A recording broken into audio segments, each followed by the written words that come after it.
আসসালামু আলাইকুম রহমতুল্লাহ। সোনাহি জামান খাতনা সেন্টার থেকে আপনাকে স্বাগতম। আজকে চলে এসেছি তুজারপুর, ভাঙ্গা, ফরিদপুর। আমার সামনে যে বাচ্চাটি দেখতে পাচ্ছেন খুব চঞ্চল, চালাক, অতি চালাক। খতনা করানোর আগে সুই দেখে ভয় পাচ্ছে। সুই তার এর থেকে ছোট সুই লাগবে, তো এর থেকে ছোট সুই তো এই বাংলাদেশে নাই। কি করব উপায়? তারপরে অনেক জোরাজুরির পর রাজি হয়েছে, করেছি, কিন্তু আমারে বাইন্দে রাখবে।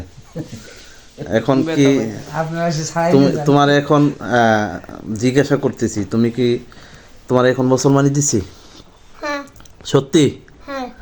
তাই কি ব্যথা পাইছিলা? সত্যি ব্যথা পাও নাই?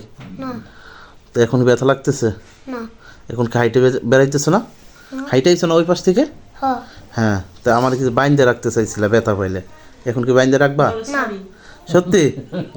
আমি চলে যাবো তাহলে? আচ্ছা ঠিক আছে। তো আপনি তো না না না হ্যাঁ, মুসলমান কেমন হইলো, আপনি কেমন দেখলেন? যাক আলহামদুলিল্লাহ, ঠিক আছে। এ পর্যন্ত বিদায় নিচ্ছি। আসসালামু আলাইকুম রহমতুল্লাহ।